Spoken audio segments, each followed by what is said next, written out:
우리 옆에 분하고 이렇게 인사하겠습니다. 하나님께 나의 마음을 드리겠습니다. 하나님께 나의 마음을 드리겠습니다. 사랑하는 여러분, 여러분의 마음이 새 속에 물들지 않은 참된 경건한 신앙이 되시기를 간절히 바랍니다. 오늘 본문은 헌금에 대한 본문이 아닙니다. 이 서기관들을 꾸짖고 그들을 경계하시기 위해서 주신 말씀임을 기억하면서 이 말씀을 들어야 합니다. 자크 엘릴이라는 사람이 뒤틀려진 기독교라는 책을 썼습니다. 그 책에 보면 거룩에 대해서 이렇게 쓰고 있는 것을 볼 수 있습니다. 거룩한 것이란 분리된 것을 의미한다. 예를 들어 하나님이 거룩하다는 말은 하나님이 근본적으로 모든 나머지 것과 분리되어 있다는 의미이고 다른 모든 것과 단절되어 있다는 의미이다. 그래서 땅 위에서 하나님이 선택하고 따로 둔 것은 모두 거룩한 것이다. 성도가 바로 이런 자들이다 라고 쓰고 있습니다. 여러분, 성도라는 것은 아주 중요한 명칭입니다. 하나님이 선택해서 따로 둔 자, 즉 거룩한 자라는 거죠. 그래서 아무나 보고 성도라고 말하지 않습니다. 정말 구별되고 구별된 삶을 살아야 성도라고 말하는 거예요. 우리 모든 그리스도인들은, 즉 성도들은 하나님이 선택하시고 구별하여 두신 거룩한 존재임을 잊지 않아야 합니다. 하나님이 구별하여 거룩하게 하신 성도이기 때문에 거룩한 신앙의 삶을 살아가야 합니다. 오늘 본문으로 설명하면 참되고 경건한 신앙의 삶을 살아가야 한다는 거죠. 오늘 예수님께서 무리들을 가르치실 때에 서기관, 즉 율법학자들을 말하는 거죠. 이 율법학자들을 조심하라라며 경고의 말씀을 주십니다. 이 율법학자들을 경고하시면서 주시는 말씀이 이 과부의 두 렙돈 이야기입니다. 38절과 39절에 이렇게 말씀합니다. 율법학자들을 조심하여라. 그들은 예복을 입고 다니기를 좋아하고 장터에서 인사받기를 좋아하고 잔치에서는 윗자리에 앉기를 좋아한다. 회당에서는 높은 자리에 앉기를 좋아하고 잔치에서는 윗자리에 앉기를 좋아한다 라고 말씀합니다. 그들이 어떤 삶을 살고 있는지를 단적으로 보여주는 것이죠.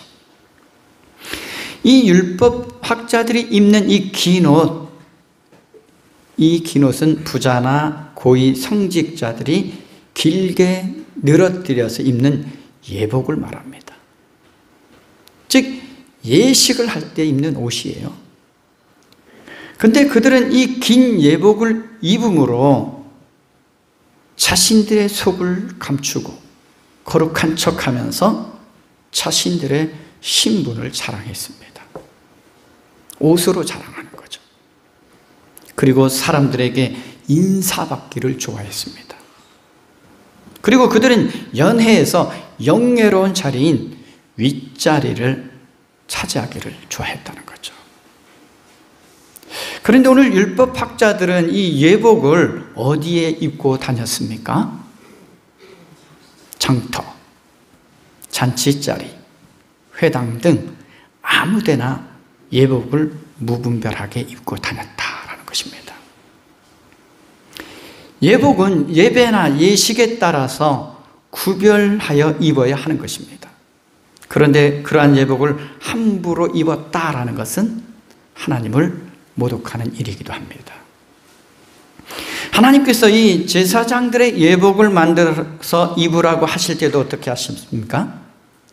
하나님이 말씀하신 규정에 따라 만들어야 했고 때에 맞게 구별하여 입어야 했습니다.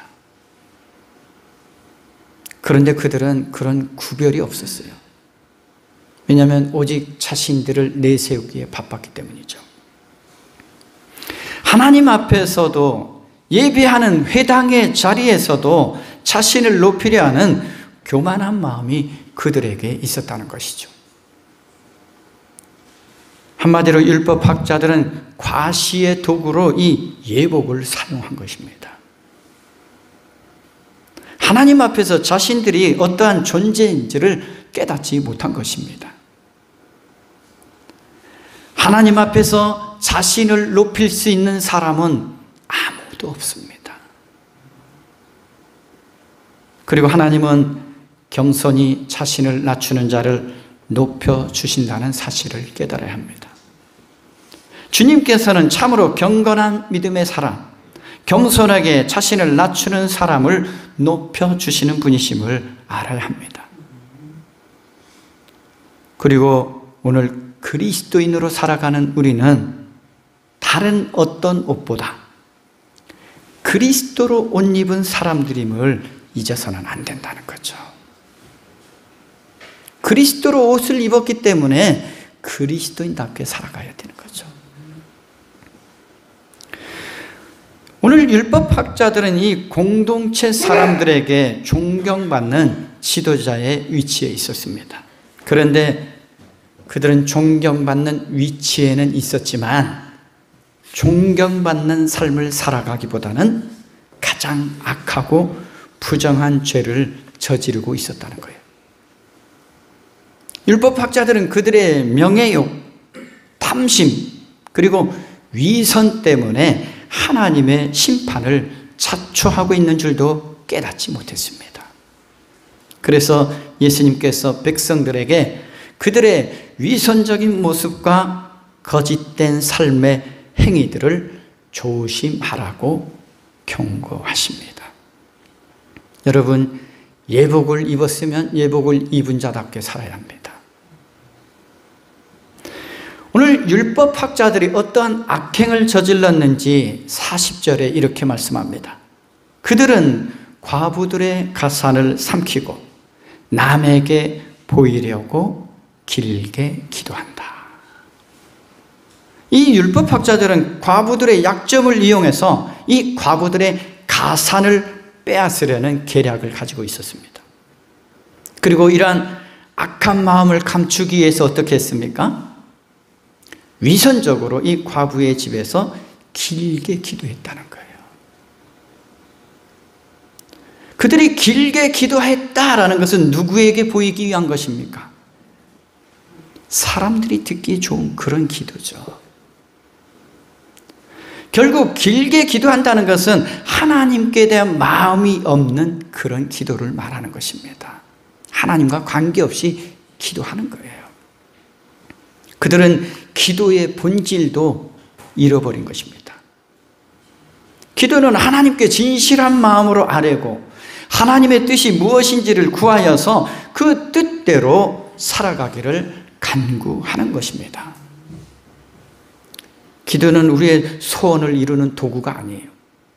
하나님의 뜻이 무엇인가를 구하고 하나님의 뜻대로 살아가기를 결단하는 게 기도죠. 하나님과의 관계 속에서 나오는 게 기도잖아요. 그들의 기도는 하나님과는 아무런 관계가 없는 기도예요. 그 기도를 무엇을 위한 도구로 쓰고 있습니까? 그들의 탐욕을 채우기 위한 도구로 이 기도를 쓰고 있다는 거죠. 그래서 예수님이 이렇게 말씀하십니다. 이러한 사람들이야말로 더 엄한 심판을 받을 것이다. 그들의 악한 행위대로 더 큰 심판을 받게 된다는 말씀입니다. 하나님의 말씀을 더 잘 알고 가르치는 자가 말씀대로 살아가지 않았기 때문에 더 많이 맞게 될 것이라고 예수님께서도 말씀하셨어요. 말씀을 알면 아는 자답게 행동해야 되는데 아는 것과 가르치는 것과는 전혀 상관없이 반대의 삶을 살아갔다는 거죠. 예수님이 분명히 말씀하셨어요. 많이 아는 자는 더 많이 맞을 것이다. 그만큼 책임감 있게 살아가지 못했다는 거죠. 예수님께서 이 율법학자들을 경계하라고 하신 근본적인 이유가 무엇입니까? 그들의 허례허식적인 경건 뒤에 숨겨진 탐욕과 위선 때문입니다. 하나님께서는 마지막 때 자기 중심적으로 살아가는 위선적인 종교 지도자들을 더 엄하게 심판하실 것임을 말씀하셨습니다. 하나님의 말씀을 듣는 우리도 위선적인 종교 생활을 해서는 안 됩니다. 이 위선이라는 단어는 원뜻이 뭡니까? 가면을 쓰다, 위장하다라는 뜻이에요. 얼굴은 좋은 가면 썼는데 속은 그렇지 못하다는 거죠. 올바른 믿음과 올바른 삶을 통해 하나님께 영광 돌리는 삶이 되어야 되는데 그렇지 않았다는 거죠. 하나님은 거짓의 가면을 벗기시고 우리 마음의 실체를 분명히 드러내신다는 것을 깨달아야 합니다. 인간은 인간다움이 있어야 하잖아요. 그리스도인은 그리스도인다움이 있어야 합니다. 율법학자는 율법학자다운 모습이 있어야 합니다. 말씀을 가르치기에 부끄럽지 않아야 된다는 거죠. 이 말씀을 전하는 저도 자유롭지는 못하죠. 말씀은 잘 가르치는 것 같은데 삶이 이 말씀에 부합되지 않으면 저 역시도 더 많이 맞고 더 엄한 심판을 받을 수 있다는 것을 생각하면서 전해야 되겠죠. 하나님의 말씀을 가까이 하는 자답게 하나님께서 합당히 여기시는 말씀에 순종하는 삶을 살아가야 합니다. 오늘 이 율법학자들의 거짓된 모습을 드러내기 위해서 오늘 과부의 헌금 이야기를 예수님께서 하십니다. 예수님께서 성전 지역에서 헌금함을 마주 대하여 앉으셨습니다. 그리고 무리가 어떻게 헌금함에 돈을 넣는가를 보셨습니다. 이 헌금함은 이 성전 지역에서도 여자의 뜰로 알려진 곳에 있었습니다. 이 성전에 들어가면 유대인의 뜰, 여인의 뜰, 이방인의 뜰 이렇게 구분이 되어 있잖아요. 그런데 이 헌금함은 여인의 뜰에 있었던 거죠. 그러니까 여인들까지도 헌금을 할 수 있는 거죠. 헌금함은 이 예물과 또한 성전세가 있었죠. 성전세를 넣기 위한 이 나팔형의 궤들로 13개가 놓여 있었습니다. 예수님께서는 얼마 동안 헌금하는 것을 계속 지켜보고 계셨음을 오늘 말씀하고 있습니다. 그런데 계속 지켜보는 중에 헌금을 많이 넣는 부자도 여럿 있었다라고 오늘 본문은 말씀합니다. 그리고 가난한 과부가 헌금하는 것도 보셨다라고 말씀합니다. 오늘 이 과부를 표현하기를 가난한 과부라고 말씀하고 있습니다. 이 가난한 과부가 오늘 헌금한 양이 2렙돈, 곧 한 고드란트를 넣었다라고 말씀합니다. 이 렙돈은 헬라 동전의 명칭입니다. 즉 그리스 동전의 명칭. 근데 가장 작은 단위의 동전이죠. 그리고 고드란트는 로마 동전의 명칭입니다. 가장 작은 단위, 우리로 말하면 우리 1원짜리 동전이 있었죠. 그 정도로 보시면 될 겁니다. 예수님께서는 이 율법학자들의 이 거짓되고 잘못된 경건을 바로잡고자 한 가난한 과부의 진정한 경건의 모습을 이 헌금 놓는 것을 보고 말씀하고 있는 거예요. 예수님께서 진정한 경건이 무엇인지를 성전에서 이 부자들과 가난한 과부가 헌금하는 것을 통해서 가르쳐 주시고 계시는 것입니다. 앞서서도 말씀드렸지만 오늘 말씀을 대할 때 헌금의 관점이 아니라 참된 경건과 올바른 신앙이 무엇인가에 대한 관점으로 이 말씀을 들어야 합니다. 예수님께서 제자들을 곁에 불러놓고서 이렇게 말씀하십니다. 내가 진정으로 너희에게 말한다. 헌금함에 돈을 넣는 사람들 가운데 이 가난한 과부가 어느 누구보다도 더 많이 넣었다. 예수님이 보신 것은 어떤 것입니까? 41절에 보면 예수님은 여러 부자들이 많이 넣는 것을 분명히 보셨습니다. 그런데도 예수님이 이렇게 말씀하셨어요. 가난한 과부가 모든 사람보다 많이 넣었다라고 말씀하셔요. 보신 것은 부자가 많이 넣었는데 과부가 많이 넣었다. 무슨 의미일까요? 그 이유를 44절 말씀에서 보충해서 말씀해 주십니다. 모두 다 넉넉한 데서 얼마씩을 떼어 넣었지만 이 과부는 가난한 가운데서 가진 것 모두 곧 자기 생활비 전부를 털어 놓았다. 이 과부는 가난하고 사람들의 눈에는 아무런 가치도 없는 사람이지만 이 과부의 마음 안에는 하나님에 대한 사랑이 생동감 있게 넘쳐난다는 것을 말씀하고 있는 것입니다. 예수님께서 그 과부가 많이 넣었다라는 그 표현한 것은 주님을 향한 사랑이 많았다라는 것을 말씀하고 있는 거예요. 그리고 과부는 자기가 가진 마지막 것을 다 드리고 하나님께 어떻게 하고 있습니까? 자신을 맡기고 있다는 거죠. 사랑하는 마음을 드릴 뿐만 아니라 자신의 인생을 지금 맡기고 있는 거죠. 이 가난한 과부는 형편상 아주 작은 헌금을 드렸지만 자기 모든 소유, 생활비 전부를 다 드렸다라는 말씀처럼 다른 사람들의 것보다 더 귀하고 많다고 말씀하신 것은 바로 그 마음을 말하는 겁니다. 생활비 전부를 털어넣었다라는 것은 자신의 몸과 마음과 힘을 다하여 주님께 드렸을 뿐만 아니라 이제는 생명을 주님께 드린 것이나 다름없다라는 거죠.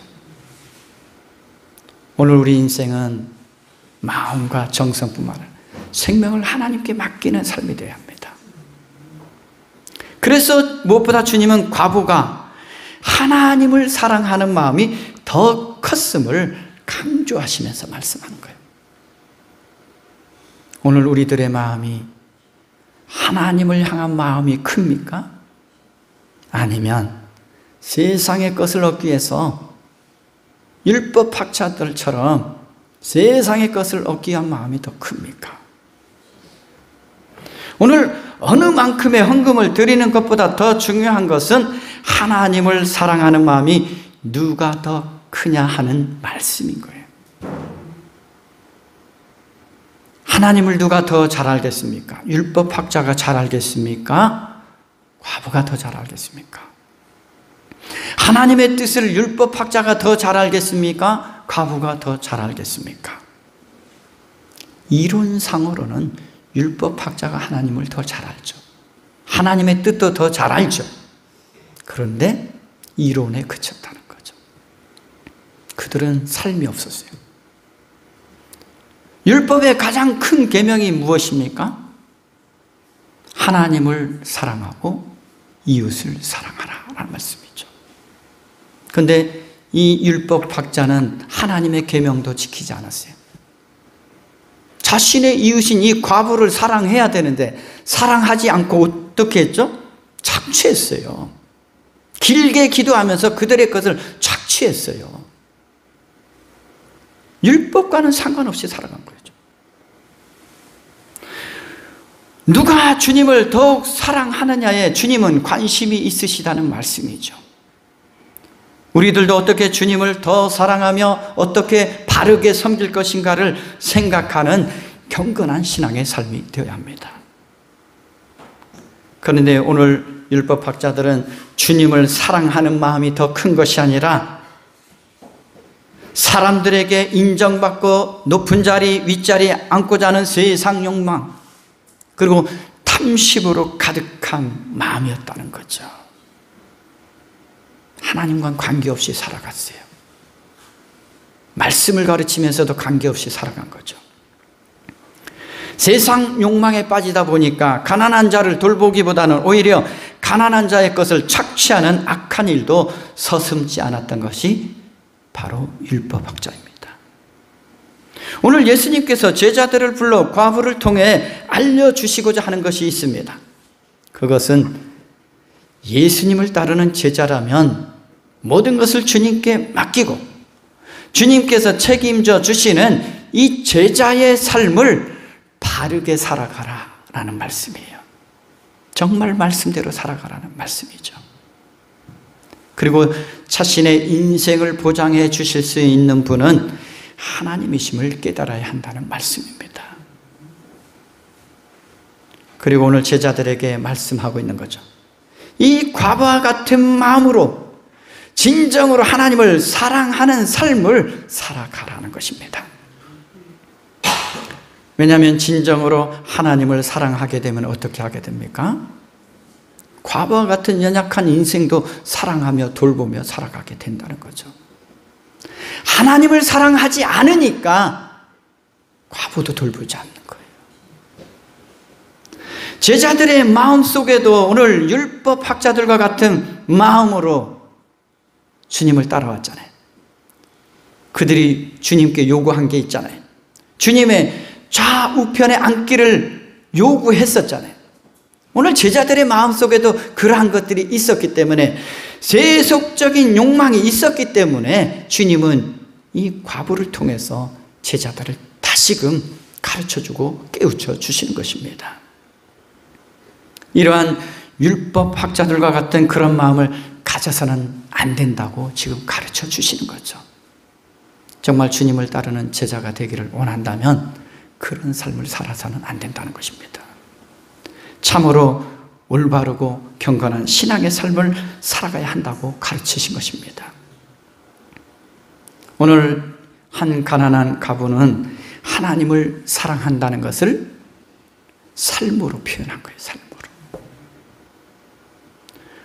우리는 하나님께 대한 사랑을 어떻게 표현할 수 있는지 돌아봐야 합니다.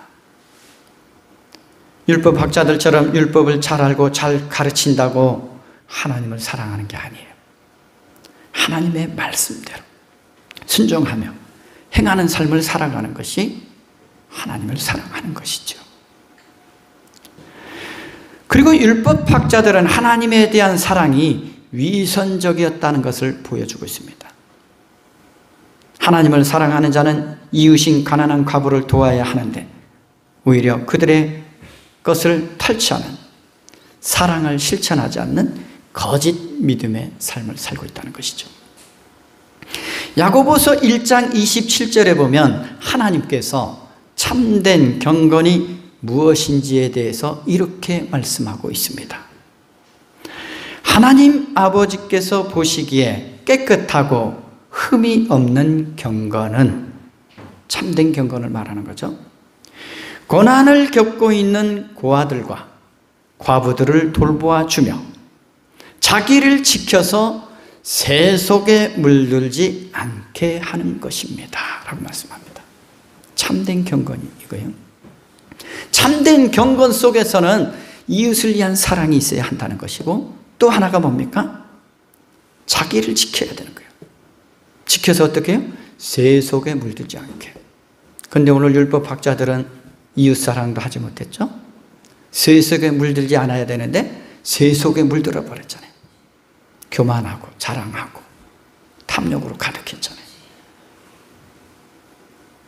세속에 물들어서 더러워져 버렸다는 거죠. 그러나 한 가난한 과부의 하나님을 향한 사랑은 진실한 생명을 다한 사랑, 정결한 마음에 참된 신앙이었음을 보여주고 있는 것입니다. 우리가 하나님을 진실로 사랑하는지는 우리가 어떠한 삶을 추구하고 살며 어떠한 삶을 살아가고 있는지를 보면 알 수 있잖아요. 내가 정말 참된 경건한 신앙을 살고 있는지 나의 삶을 돌아보면 알 수 있습니다. 우리는 또한 우리의 신앙이 새 속에 물들어서는 안 돼요. 율법학자 같은 것을 추구하면 안 돼요. 하나님이 높여주시는 삶을 우리는 살아가야 되죠. 자신 스스로 높이려 하고. 하나님께서는 위선적으로 행했던 이 율법학자들을 향해서 이렇게 말씀하시기도 했습니다. 독사의 자식들아. 아주 크게 비난한 것이죠.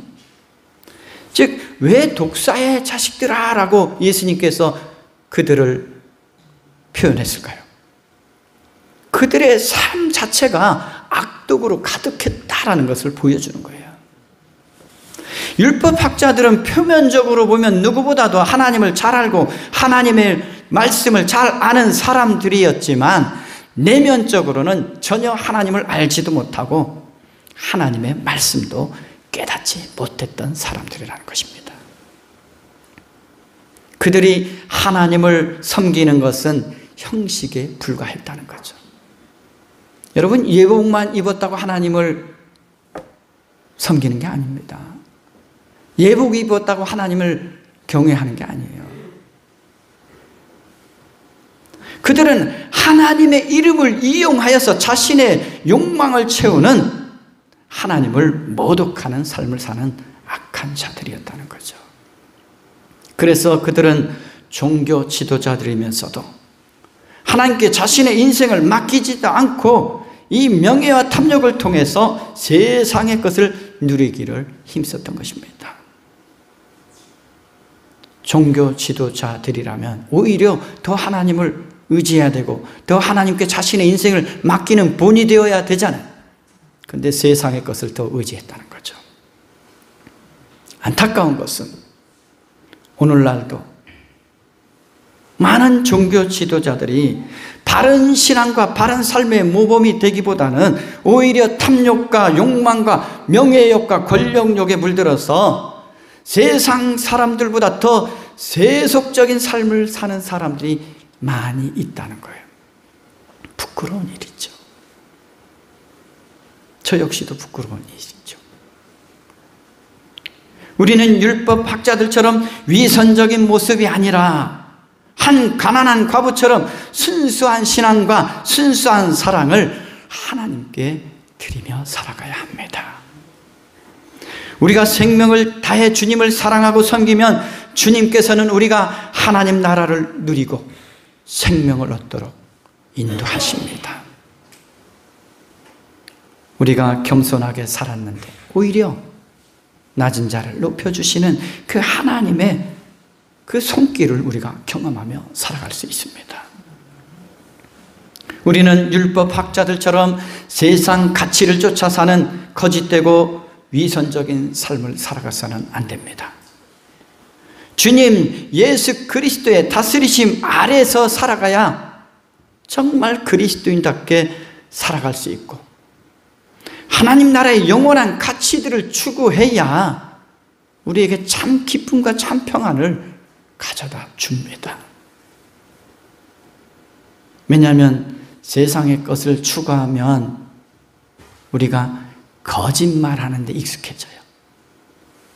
다른 사람을 속이는 데 익숙해집니다. 기도도 거짓으로 길게 하게 되는 거예요.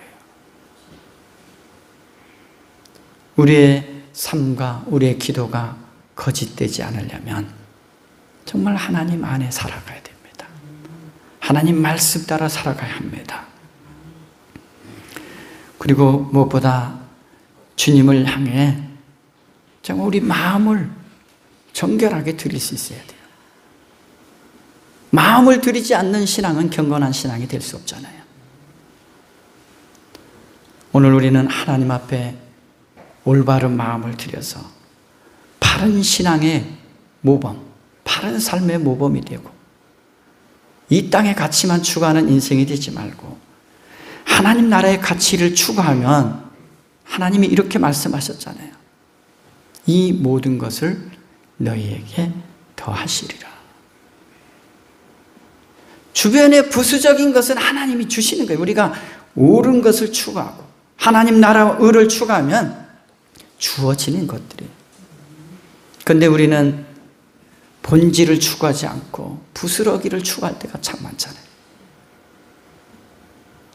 오늘 우리들의 신앙은 하나님을 사랑하는 그 본질, 하나님께서 사랑하라 하신 이웃을 사랑하는 그 본질, 새 속에 물들지 않는 순결한 신앙을 갖는 그 본질, 그 본질을 추구할 수 있기를 주님의 이름으로 간절히 기원합니다. 기도하겠습니다. 자비하신 하나님 아버지, 오늘 하나님 앞에 나와 예배하는 저희들이 마음을 하나님께 드릴 수 있도록 인도해 주심을 감사합니다. 하나님은 우리의 순결하고 순전한 마음에 받아주시고, 또한 우리가 삶에서 바른 삶을 나타내는 삶을 받아주신다는 것을 깨닫고 우리의 믿음과 삶이 늘 하나님 보시기에 합당한 믿음과 삶이 되게 하여 주옵소서. 감사드리며 예수 그리스도 이름으로 기도드립니다. 아멘.